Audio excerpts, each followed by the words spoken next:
একজন ব্যক্তি রাজ্জাক, যিনি পড়াশোনার ক্ষেত্রে সফল হয়েছে, এরপরে সে একটা প্রতিষ্ঠান তৈরি করেছে, সেখানেও সফল হয়েছে, পারিবারিকভাবে সফল একজন পিতা হিসেবে আবির্ভূত হয়েছে আমরা দেখেছি।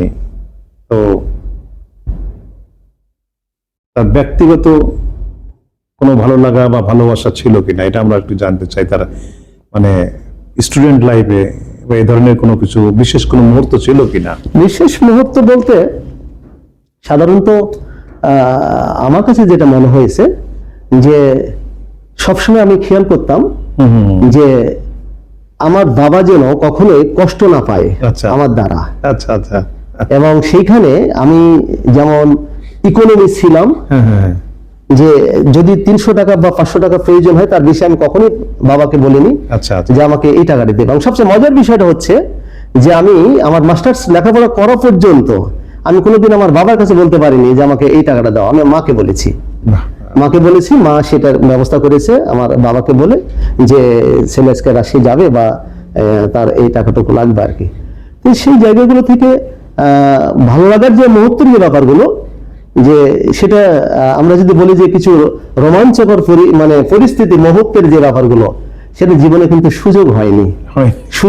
কেন বলছি, সেটা হচ্ছে যে ইউনিভার্সিটিতে গিয়েছি, ইউনিভার্সিটি থেকে কখন ছুটি হবে ঘড়ি দেখতাম এবং গাড়িটা ধরতে পারবো কিনা, দৌড়ে এসে গাড়ি ধরেছি, এসে রুমে এসে খাওয়া দাওয়া করেই কোচিং এ আসছি। অনেক সংগ্রাম, এই জায়গা এত স্ট্রাগলের মধ্যে এই যে মানে রোমাঞ্চকর যে মুহূর্তগুলো আসার সুযোগই পাইনি। না, কিন্তু আমার তো মনে হয় যে রোমাঞ্চকর মুহূর্ত না আসলেও মানসিক ভাবে আব্দুর রাজ্জাক সবসময় একজন রোমাঞ্চকর মানুষ। এইটা ঠিক আছে, এইটা ঠিক। একজন রোমাঞ্চকর মানুষরা তো কিছু তৈরি করা সম্ভব। এটা ঠিক। কারণ যারা কিছু তৈরি করে তাদের ভিতরে অবশ্যই কিছু একটা রোমাঞ্চকর কিছু থাকে, অবশ্যই থাকতে হবে। এবং সেটা ঠিক আছে, সেটা কিন্তু আমি পজিটিভ দিক হিসাবেই সেটা নিই। ঠিক আছে, এটা আমার কাছে কিন্তু একটা পজিটিভ সাইড। কিন্তু আচ্ছা, আর একটা বিষয় জানতে চাই যে পরিবারে বাপ মা তো অবশ্যই ছিল, তো ভাই বোনরা কয়জন ছিল? বাবা মা আমার এখনো অ্যালাইভ, এখনো বেঁচে আছেন, বেঁচে আছেন এবং আলহামদুলিল্লাহ ভালো আছেন। আমরা মোট 4 ভাই বোন। আমি সবার বড়, তারপরে বোন, তারপরে ছোট ভাই, তারপরে ছোট ভাই, মানে মেজো, তারপরে ছোট।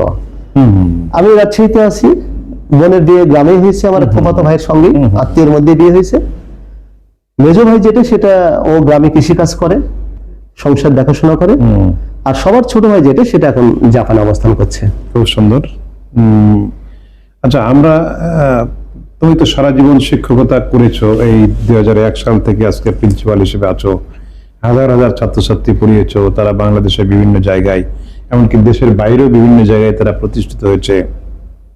বাংলাদেশ একটা জনবহুল দেশ এবং একটা উন্নয়নশীল দেশ। তো বাংলাদেশের বর্তমান যে শিক্ষা ব্যবস্থা, বাংলাদেশের ছাত্রছাত্রীরা এখন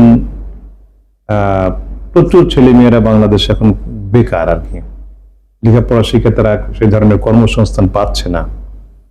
এখন ছাত্রছাত্রীর উদ্দেশ্যে আমরা একটু কথা শুনতে চাই যে আসলে ছাত্রছাত্রীদের লেখাপড়ার পাশাপাশি কিংবা লেখাপড়া করে তাদের জীবনের প্রতিষ্ঠিত হওয়ার জন্য আসলে তাদের কি কি দরকার, আসলে কি থাকে? ধন্যবাদ। অত্যন্ত গুরুত্বপূর্ণ একটি প্রশ্ন, সেটা হচ্ছে আমাদের বাংলাদেশ এখন বর্তমানে যে অবস্থা এবং বিগত দিনগুলোতে এই শিক্ষার্থীদের যে পাশের হারের যে সংখ্যাটা, পার্সেন্টেজ, এতে করে বেকার সমস্যাটা এখন আমাদের বড় বোঝা হিসেবে পরিণত হয়ে গেছে।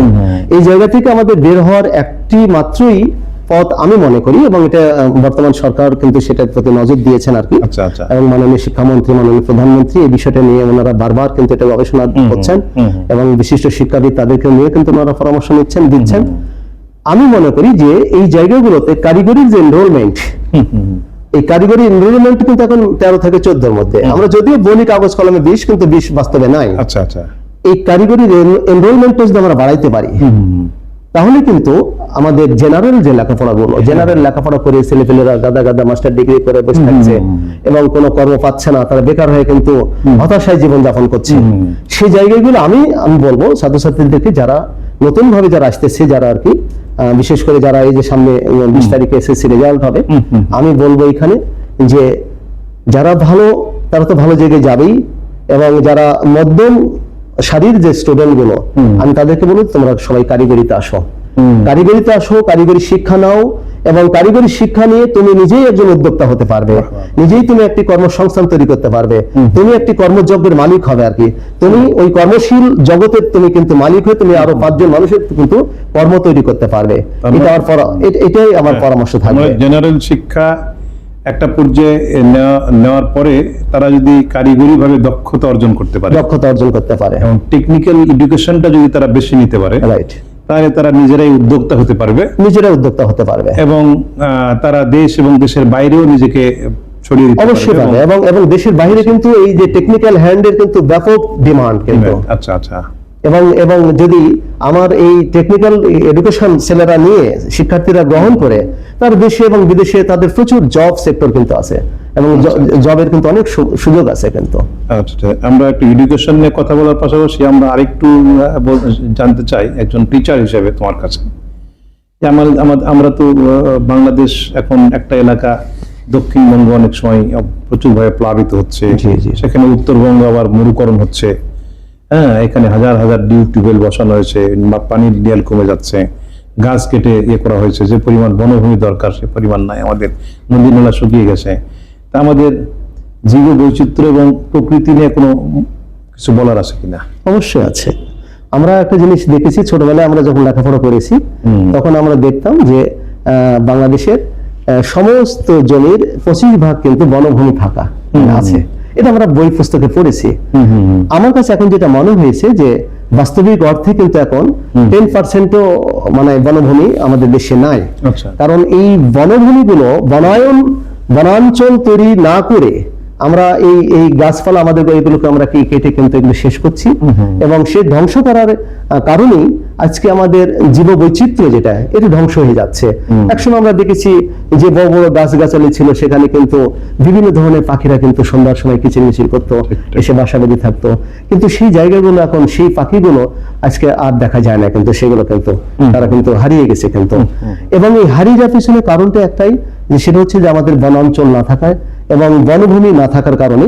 এবং এটা আমি সকলকেই অনুরোধ করব যে আমরা যদি একটি গাছ যদি কাটি, 3টি গাছ যেন আমরা লাগাই, এই রোপণ করতে পারি, এই রোপণের আমরা যেন চিন্তা শক্তিটা নিয়ে আসতে পারি, এবং এতে করে হবে কি আমাদের জীববৈচিত্র্য এটা ফিরে আসবে, এবং আমাদের যে পারিপার্শ্বিক যেটা আর কি এটার এই যে জলবায়ুর যে এখন যে পরিবর্তন ঘটেছে, এটা কিন্তু আমরা আবার কিন্তু পুনরায় কিন্তু সেই পূর্বের জায়গায় ফিরে আসার সম্ভাবনা আমি দেখছি। খুবই সুন্দর মেসেজ, নিশ্চয়ই মেসেজ বাংলাদেশের মানুষের কাছে যাবে।